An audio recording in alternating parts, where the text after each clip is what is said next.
Please come to order. Good evening. Welcome to I'm Randy Guy, President of Commissioners of St. Mary's County. Before I introduce the other commissioners, I ask that you turn your cell phones off or on vibrate. Sitting to my right, representing the 1st Commissioner District which includes Bridge, Piney Point, St. George Island, Eric Colvin. Good evening. Representing the 2nd Commissioner District, which includes Leonardtown, Hollywood, Mr. Mike Hewitt. Good evening. Sitting to my left, representing the 3rd Commissioner District, which includes Charlotte Hall, 7th District, and Golden Beach and Mechanicsville, Mr. John O'Connor. Good evening. Representing the 4th Commissioner District, which includes Lexington Park, Southern California, Great Mills, and some of Hollywood, Mr. Todd Morgan. Seated at the table to my left is David Weisskopf, Acting County Attorney. Lisa Cassis, our Communications Director, is sitting at the table to my right. Good evening. Amy Carter, our video media producer, is behind the glass. Before we get into this, I'd like to, we're going to have Commissioner O'Connor read a statement into the record. Mr. President, I move to approve appointing David Weisskopf as the interim county administrator effective March 2nd, 2022, and authorize the Commissioner President to sign the related documents. Do I have a second? Second. I have a first, second. All in favor? Aye. Any nays? Ayes have it. So approved.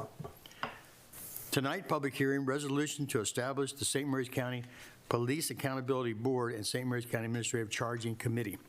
We will now have a presentation from John Sterlinghauser, our Assistant County Attorney.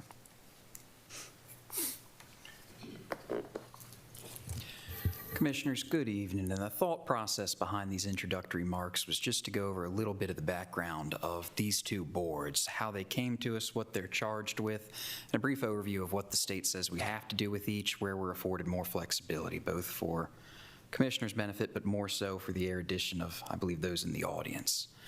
Starting off, as the commissioners well know, this began with the passage of House Bill 670 by the General Assembly last year.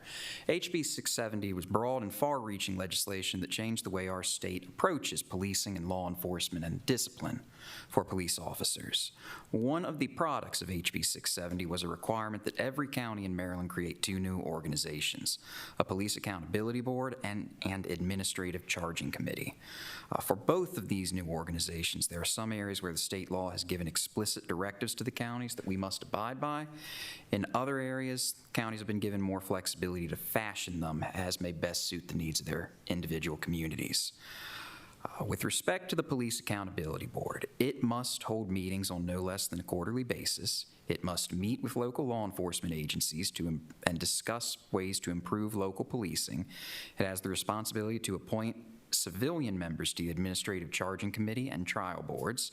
It receives complaints of police conduct filed by the public, and on a quarterly basis, it must review outcomes of disciplinary matters considered by the Administrative Charging Committee, and by no later than December 31st of each year, submit a report to the county commissioners that identifies any trends it identifies in the local disciplinary process over the last year, and make recommendations on how to improve police accountability. That was the state mandate for the Police Accountability Board.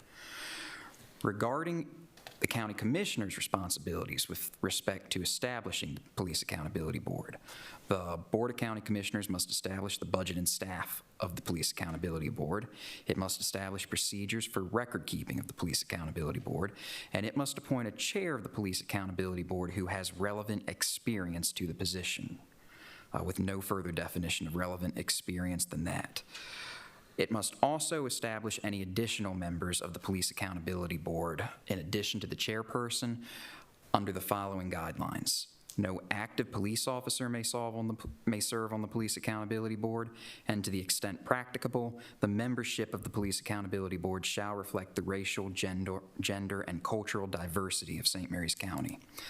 In all other respects besides that, HB 670 gave to each county the freedom to decide the specifics and the details of police accountability boards, including, among other things, the exact number of additional members on the Police Accountability Board, any additional qualifications of members to serve on the Police Accountability Board, the term limits, if any, of the Police Accountability Board members, and the processes by which a member of the Police Accountability Board may be removed.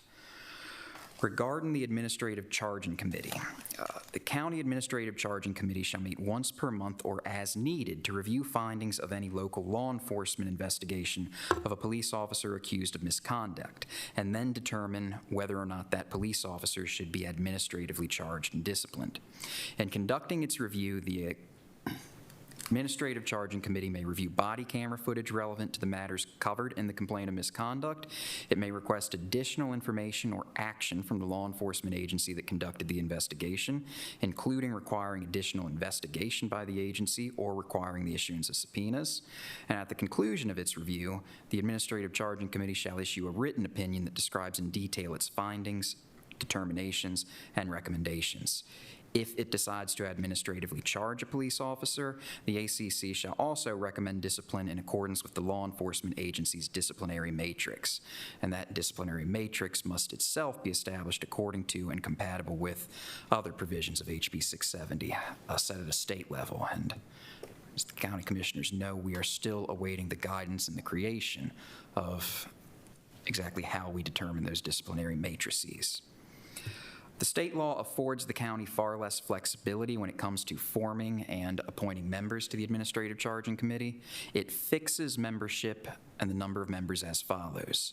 It consists of a chairperson who shall be the chair of the Police Accountability Board or the Police Accountability Board chairperson's designee. In addition to him or her, there shall be 2 civilian members appointed by the Police Accountability Board, and there shall be 2 civilian members appointed by the county commissioners. Because of the language of the Administrative Committee and the presence of shalls compared to mays relative to the Police Accountability Board, we read far less flexibility in determining those members. And the only flexibility left, we believe, to the county commissioners are the bare basics of how one serves in this capacity, including such gap fillers as set in term limits, any other minimum qualifications, and any process for removal, if necessary, of a member of the Administrative Charging Committee. The draft resolution that was taken to the public hearing this evening was the county attorney's office's attempt to fashion a resolution that met the requirements of HB 670. It's not a final document, as the commissioners and the members of the public know. Also, since issuing the initial draft resolution, we've continued to watch what other jurisdictions are doing. Everyone in Maryland is in the process of trying to figure this out. Some counties are further along than others. We've been, as things come to the surface, if we see something that we think might be applicable or wise for St. Mary's County, we've been making a note of it. And additional draft resolution with some language that the county attorney's office decided it may be beneficial for the commissioners to consider, as well as incorporating some of the limited public feedback we've already received through email and other communications. Further draft was uploaded to the county commissioners board docs this past Thursday to show county commissioners and the public kind of how we've been working with the process and continuing to refine this draft resolution. That is all I have in the way of introductory remarks. Thank you very John, much. I wanted to ask you one clarification, if I could. You stated that the PAB appoints 2 members to the ACC, but is it the PAB board or is it the PAB chairman? It's the PAB board as a whole appoints As a whole, two. okay. Appoints 2, and then the PAB chairman also has, by virtue of his office, 1 Sits on guaranteed it, seat. right, okay, thank you. So it seems one of the tricky parts is the relevant experience. So, And I wish I had guidance here. I truly wish I did, but HB 670 was passed with the promise that flesh would be put on the bones and the state would offer us assistance and guidance in interpreting this. That has not been forthcoming. Being told they're working on it, we're being told they're trying very hard to get us some stuff, but right now relevant experience is the best we have to go by. good. Whatever that means, though. I think it's difficult when you speak of relevant experience, because it could be whether it was a career in corrections, law enforcement, whether you were a law enforcement instructor, whether you were an attorney that has worked on either side, whether it is the defense of officers or it's the prosecution of officers during a trial board. So I think it's a very broad spectrum that lays into it, and there's many people within the state that have that experience. Unfortunately, it's where that experience lays in St. Mary's County for us. So it's going to be finding what relevant means to this board. Are there any other questions? Otherwise, I will resume my posting in the audience. No, you're fine, you're fine. Thanks very much. Thank you very much, I'm sure you're checking in that relative experience. Thank you. Okay, thank you very much. Okay, Mr. Weiskopf will now provide the format for the public meeting tonight. Thank you, Commissioner President Guy. Here are the guidelines for the Commissioners of St. Mary's County's public hearing for the Office of the County Attorney for a resolution to establish the St. Mary's County Police Accountability Board and St. Mary's County Administrative Charging Committee. If you wish to address the Commissioners via teleconference, please call 301-475-4200 extension 1234 to provide your name and address for the record. You will then be given an opportunity to speak to the Commissioners through the phone conference. All speakers who wish to address the Commissioners in person are asked to fill in the sign-up sheet located in the lobby of the Chesapeake Building. All speakers will be allotted 3 minutes to address the Commissioners.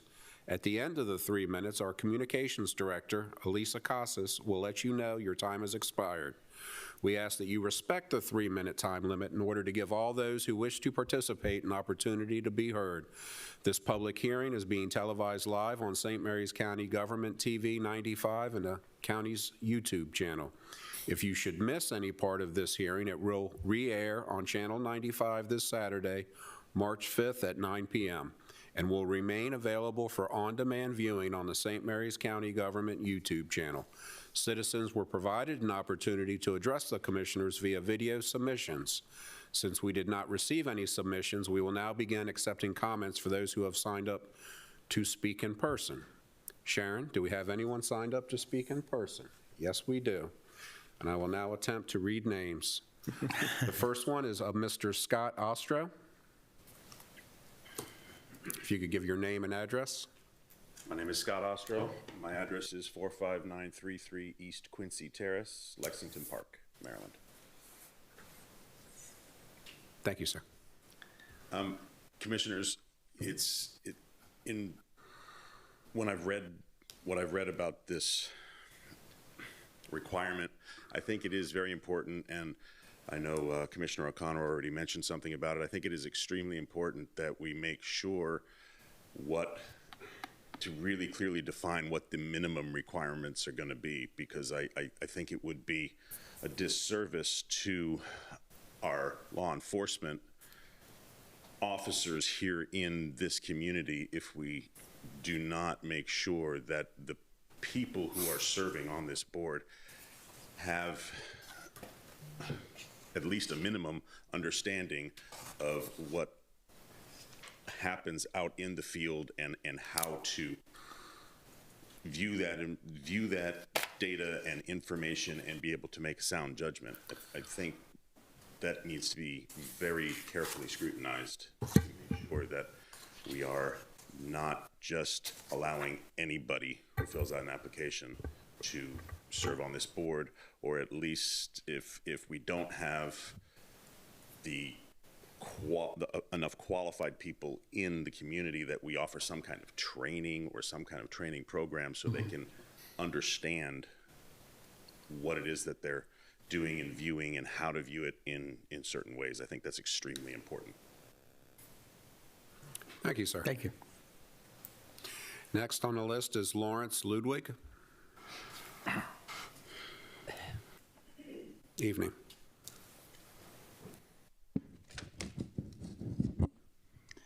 Good evening, Commissioners. Thanks for having me here. This is a wonderful opportunity to be able to give you a piece of what we think is a good way to go. Sir, would you give your name and address for the record, please? Sorry. Thank you, Yeah, sir. I forgot about the most important part. I'm Lawrence Ludwig. I live at 23356 Marview Court in Leonardtown.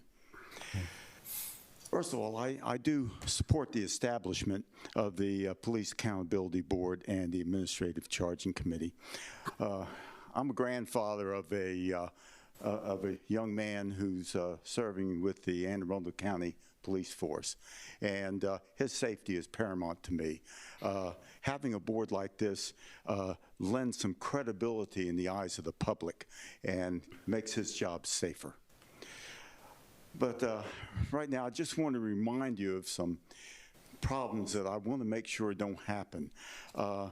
I'm going to remind you of this contentious redistricting exercise where we have 5 white male Republican commissioners ignoring advice to form a bipartisan redistricting board. Instead, they appoint 5 white Republicans except for 1 woman.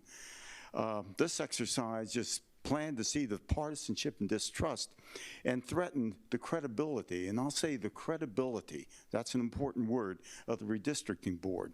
Fortunately, 3 of the redistricting board members and county staff saved this county from capricious and despotic and partisan behavior, the chairman, and thereby saved the credibility of the redistricting board decision.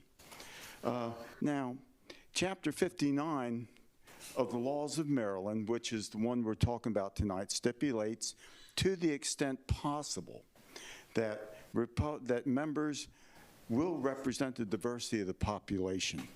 So I would just ask you, please, just imagine when citizens like these folks out here are looking up, coming to a meeting with the Police Accountability Board or the Administrative Charging Committee, what will they think if they can see somebody that looks like them up here? Just try to consider that when you're making decisions as to who's sitting on this board. And that will measure the credibility of both of those boards. Thank you very much. Thank you, sir. Next is Mr. Roy Fetters. Oh, I'm sorry, and you noted that. Okay, and the next person noted that. Next that wants to speak is Mary Ludwig. Apologies, sir. If you could give us your name and address, please. Yes, Mary Ludwig. I live in Clark's Rest in Leonardtown, Maryland. Larry and I did not discuss our talks tonight, so we are a little bit redundant. But my main concern for the PAB is, again, my grandson, who works in the Brooklyn, Maryland area of Baltimore. Very, very tough beat. And you never hear the news about the good cops. It's always the bad cops. And every time that goes forward without any control over it, I feel like it puts his life in jeopardy. I really do. And for that reason, I am totally in favor of this. I also want you to pay attention to the need for diversity. We went through this redistricting. We know how hard that was. And we need to hear the voice of all people with it. And regarding that, I would just like to say, generally speaking, us St. Mary's County residents need to speak up and address issues when we see them. The good news, by speaking up, we righted some wrongs that were going forward. The redistricting board map was changed to reflect what was needed in the county. And in addition, we spoke up, although we were called a rowdy mob and other names, we spoke up with passion regarding the YMCA. And I'm glad we did, because, thank you, commissioners, we are going forward with that today. And that is going to serve our county well from a police aspect. As someone mentioned in some of the discussion about the YMCA, you can get the kids a better chance to stay off the streets and stay out of trouble if they have a place to go. And that's what the YMCA is going to give them. So I will just close by quoting John Lewis, Congressman John Lewis, who said, when you see something that is not right, not fair, not just, you have to speak up. You have to say something, and you have to do something. Thank you. Thank you. Next on the list is Mr. Austin Schultz.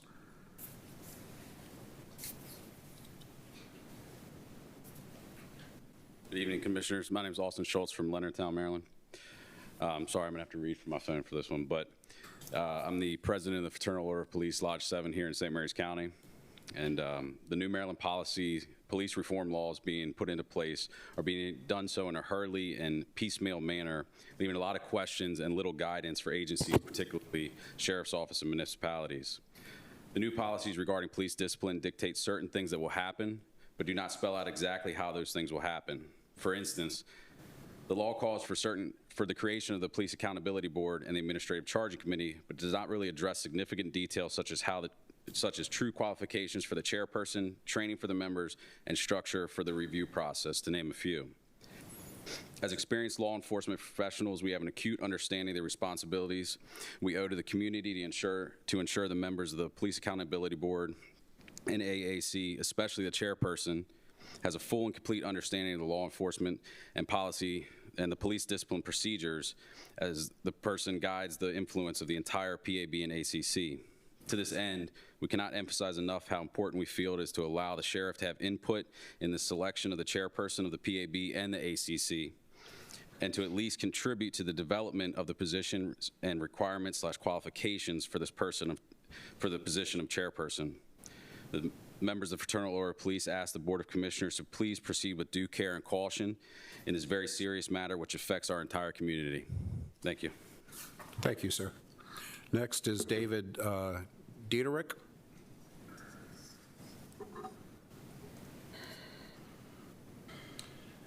Commissioners, I'm David Dieterich. I live in 23155 Murfield Lane, Lexington Park. Happy to speak to you this evening. It was 3 o'clock in the morning. The low tire pressure light had been on for a while. Finally, the pull of the right front tire forced me to stop near Wildwood Center, southbound on 235, 3 o'clock in the morning. I was on my knees searching for a place to insert the jack without a light when a state trooper pulled up behind my car. "What's the matter?" he asked in a tone that let me know he was sympathetic to my plight. I told him. He returned to his cruiser for a light, and much to my surprise and gratitude, he changed the tire for me. As he left, he advised that I carry a flashlight in my car. I have done so since that night, and by golly, I haven't had a flat tire since then. Lesson learned. That trooper deepened my appreciation for badge-wearing public servants. Day in and night out, they provide a service to the public. I am a fan, and I know that sometimes state troopers and others mess up. Yes, they are human, but so are those who bear their mistakes. And like other human beings, their mistakes cannot simply be overlooked. Their authority and weaponry place citizens at risk, thus the need for accountability. I have some comments about 3 specific sections of this draft resolution. First, under Section 2A, a Freudian slip. The PAB is not established in order to serve countywide and local law enforcement agencies. It is there to serve the public.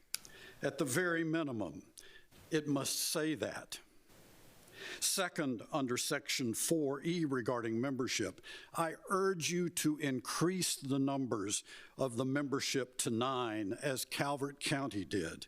I urge you not to be tempted to stack this board with a majority of retired officers. 6 of the 9 should be civilians, including the chair.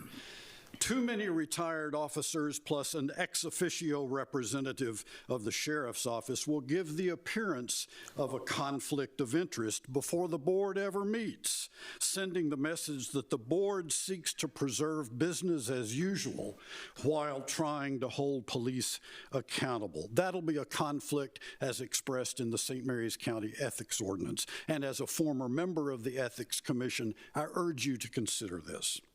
Third, I respectfully ask that you remove the language in 4E, 6, and 7 that disqualifies from an appointment to the PAB any person convicted or charged with a crime of infamy. While definitions of infamy relate it to crimes that are shocking or gross. Mr. Dieterich, your time has expired. Could you please wrap up your remarks? Yes. Thank you. Is a liquor store robbery a crime of infamy? How about a lawyer redirecting funds from an estate for personal use? How about adulterous behavior? Indeed, this entire proposition in 6 and 7 potentially has the subtle effect of negating number 5 in that same section. It seems to be directed toward certain people.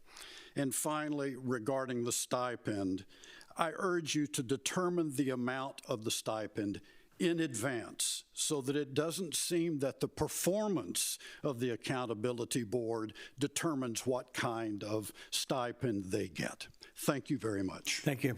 Thank you, sir. Next on the list is Mr. Brandon Russell.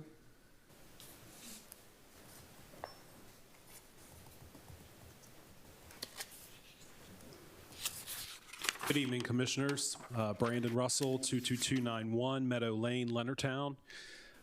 First, I'd like to start out by saying that I'm thankful that we live in a county where our sheriff's office is pretty stellar. And I think that the intent behind this accountability board, while I kind of get it and agree with it, the application of it in a uniform fashion, I don't know that we have the same problems that other jurisdictions do. So that's a little strange. But nonetheless, it gives us an opportunity to make sure that we represent the citizens of the county in a fair way. So I also would like to call for you to increase the number of members from 5 to 9. I think that 2 members should be from each commissioner district, and the 9th should be a mental health professional. I asked for you to review the language about the ex officio member appointed by the sheriff's office to ensure that that does not have some sort of appearance of a conflict of interest or influence over the board. I also would ask that you review the language around excluding those with a criminal history to make sure that it is precise as it can be, and that it isn't too broad to be kind of confused like the previous speaker mentioned during his remarks. Finally, I also would ask that specific detail and attention be paid to representing the gender, cultural, and racial diversity as the law calls for. And that's it. Thank you. Thank you, sir. Next on the list is Ms. Marcia Greenberg.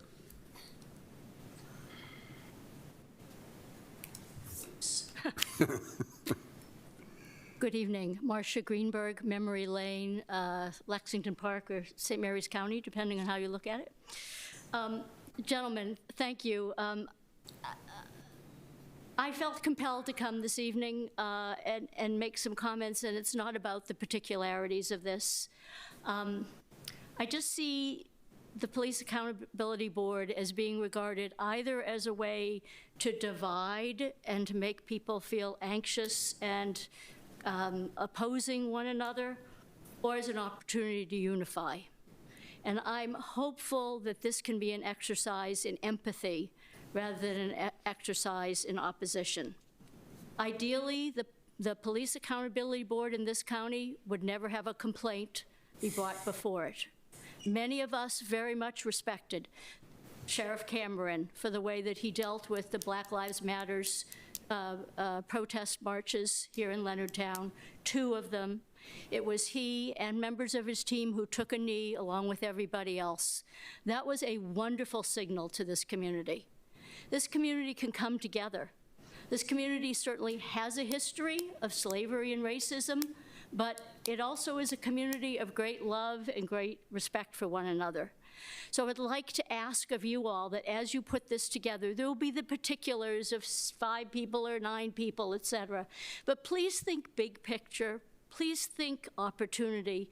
Please think that this is a way, not as a gotcha for law enforcement people who are really doing their jobs to protect all of us as citizens and residents, but this is a way to ensure that when or if there actually is an issue of malfeasance, that one is identified and that one is dealt with.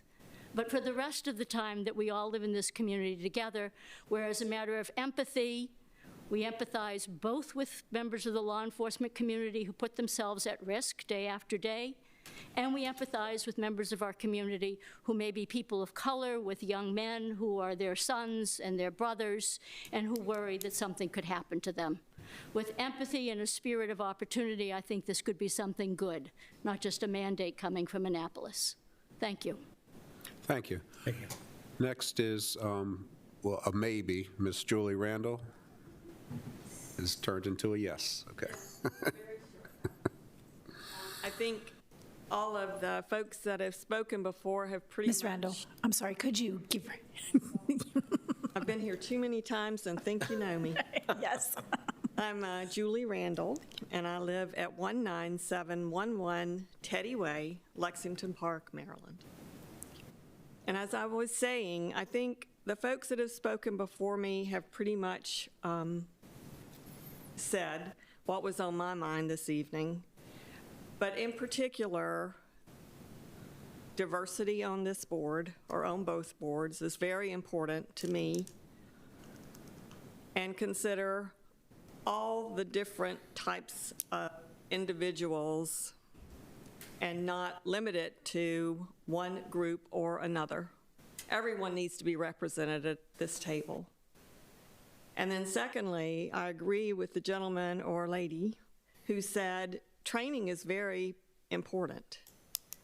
These two boards are going to be extremely far-reaching and important to the community, and so I believe when you set this up, make sure that there is training included for all members. Thank you very much. Thank you. Thank you. And next is Mr. Alonzo Gaskin.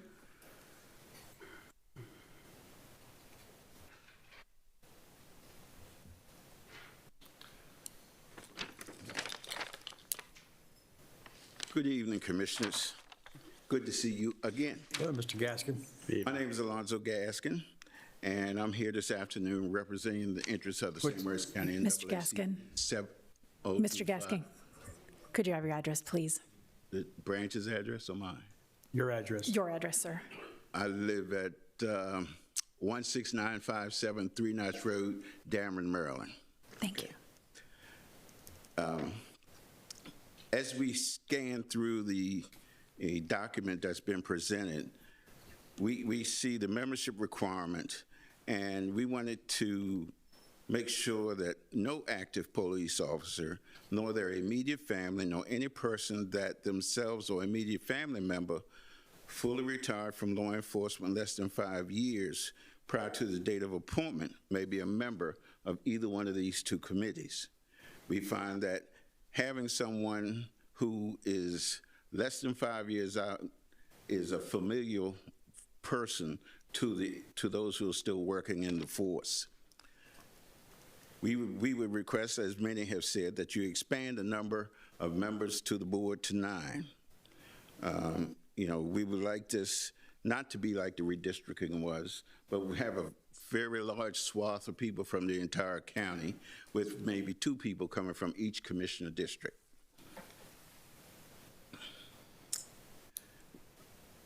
As the document states, there's going to be training from the Police Training and Standards Commission. Along with that training, we believe that cultural diversity training, along with implicit bias training, needs to be concurrent with the other training, because in today's environment, you need to understand who the people are that you're interacting with and what their particular ethnic or philosophical backgrounds are, other than just trying to group everybody into one homogeneous group, which we are not, unfortunately, at this point. We believe that the definition section of this document needs to have more definitions in it. Conflict of interest, for one, and the definition of relevant experience. It, you know, you read it, but what does it really mean?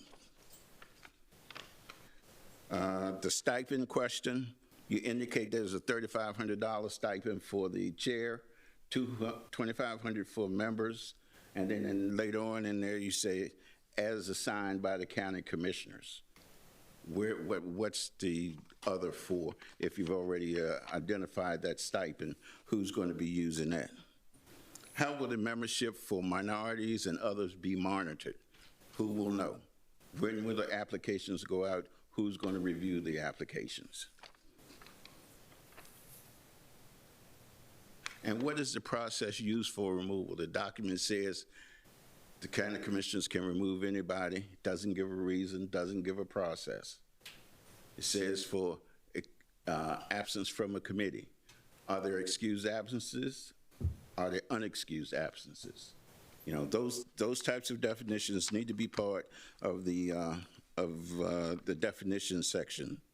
Mr. Gaskin, your time has expired. Could you wrap up your remarks, please, sir? And another one is when you're having a meeting, what is adequate notice? Again, something that needs to be defined.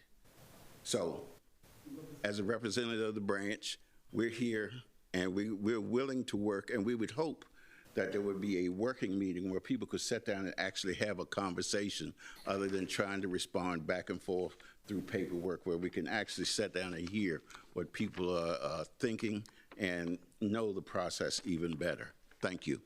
Thank you, Mr. Gaskin. Ms. Costas, was that 3 or 5 minutes? Our commissioners, based on the last instruction you had given us, we give 3 minutes. That's what's been in all of the remarks. It's been I just 3 wanted to minutes. make sure. Yes, sir. Thank you. And that's all that we had signed up at this time. Should we go ahead and begin accepting comments through our teleconferencing system? Ms. Thank you, Scott? Mr. Weisskopf. Commissioners, it doesn't appear that we have any callers, but I'll check in with Julie. Thank you. Hi, Julie. It's Elisa Costas. I'm calling to check in and see if we have any callers this evening on our teleconference line for the Commissioners of St. Mary's County public hearing for the Office of the County Attorney. Thank you, Julie. Commissioners, Mr. Weisskopf, we have no callers this evening. Thank you. And I guess I should check and make certain that there's nobody else in the audience that wishes to speak at this time. Could you approach the microphone, please? Thank you, ma'am. Clarification, gentlemen, and that is that, has there been a change in the number of minutes you're allowed to speak if you're representing a group? We give everybody 3 minutes. We give everybody 3 minutes. I Everybody gets think 3 in the minutes. past, I'm sorry, sir. Go ahead. Everybody gets 3 minutes. In the past, I think they have done 5 minutes for organizations, but Yeah, long as I knew. It But- changed. I'm not, I don't know. I don't know. Mr. Gaskin, is there anything else you wanted to say? I certainly didn't mean to cut you off. Julie, it changed some time ago. Okay, Ms. You Pansy. good? Yes. Thank you. Okay, I thought thank so. you. So I believe that's all. That's all we have? Okay, well, thank you very much. Thank you all for coming tonight. Believe me, we're trying to do our best on organizing these boards, and we're following the guidelines that have been given to us by the state. We're asked for clarification on everything, but believe me, there'll be diversity on these boards. Thank you very much for your help tonight, and clearly you're interested in it. Thank you for being here. Hearing closed.